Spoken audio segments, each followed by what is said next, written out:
வங்கக்கடலில் நாளை உருவாகிறது புயல் சின்னம். மேற்கு வடமேற்கு திசையில் நகர்ந்து காற்றழுத்த தாழ்வு மண்டலமாக வலுப்பெறும் என கணிப்பு.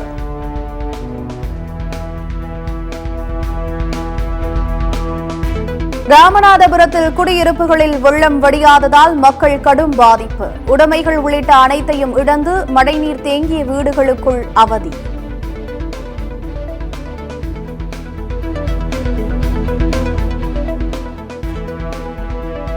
சென்னை கடற்கரை தாம்பரம் செங்கல்பட்டு இடையே இன்று முதல் 14 மின்சார ரயில்கள் ரத்து. பராமரிப்பு பணி காரணமாக ரத்து செய்யப்படுவதாக தெற்கு ரயில்வே அறிவிப்பு.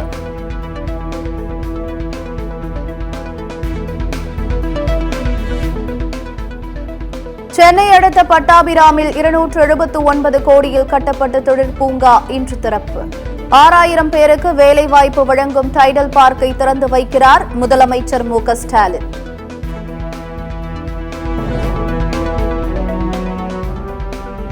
திமுக தலைவர் மு.க. ஸ்டாலின் தலைமையில் இன்று திமுக எம்பிக்கள் கூட்டம்.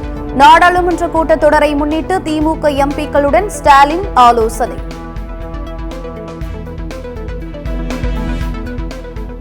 நாகையில் இரவு நேரத்திலும் குறுவை அறுவடை பணிகள் தீவிரம். கனமழையால் பயிர்கள் முற்றிலும் நாசமாவதை தடுக்க நடவடிக்கை.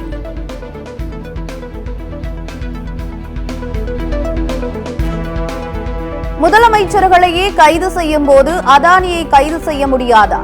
அதானி ஊழலில் பிரதமர் மோடிக்கும் தொடர்பு உள்ளதா என ராகுல் காந்தி கேள்வி.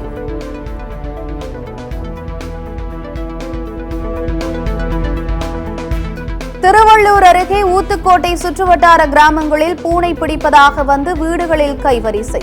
வீடுகளில் நகை பணம் திருடி தலைமறைவாக இருந்து வந்த ஆந்திராவைச் சேர்ந்த பெண் உட்பட 4 பேர் கைது.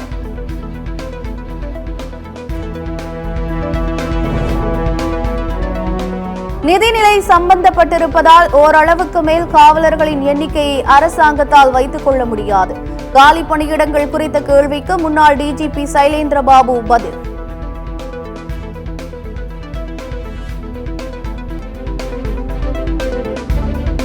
மணிப்பூர் மாநிலத்தில் ஏற்பட்ட மிதமான நிலநடுக்கம். ரிக்டர் அளவில் 3.2 பதிவு.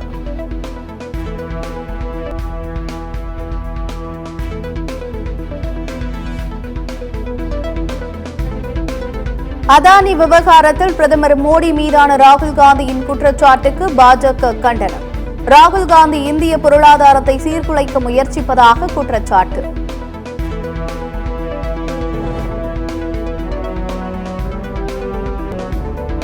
பாஜக கூட்டணி குறித்த கேள்விக்கு நாங்கள் எதுவும் பேசக்கூடாது, இது எடப்பாடி பழனிசாமியின் உத்தரவு என முன்னாள் அமைச்சர் திண்டுக்கல் சீனிவாசன் பேட்டி.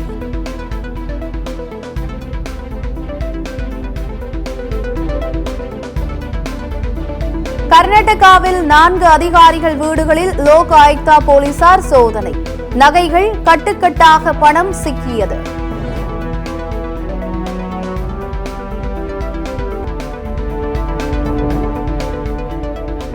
உலகிலேயே முதன்முறையாக ஆஸ்திரேலியாவில் 16 வயதுக்குட்பட்ட சிறுவர்கள் சமூக வலைதளத்தை பயன்படுத்த தடை விதிப்பு.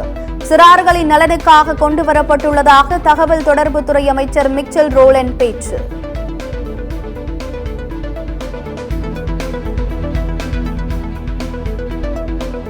சிரியாவில் ஈரான் ஆதரவு பெற்ற கிளர்ச்சியாளர்களை குறிவைத்து இஸ்ரேல் தாக்குதல்.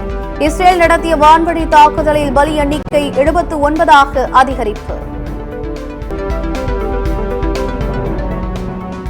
ஊழல் வழக்கில் ஜாமீன் பெற்ற பாகிஸ்தான் முன்னாள் பிரதமர் இம்ரான்கான் மீண்டும் கைது.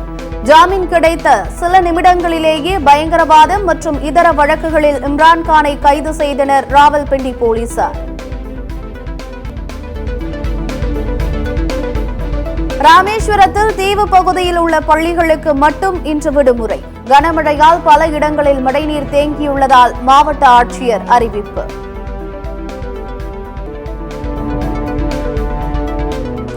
இந்தியா ஆஸ்திரேலியா இடையேயான முதல் டெஸ்ட் கிரிக்கெட் போட்டி. இந்திய அணி பேட்டிங் தேர்வு.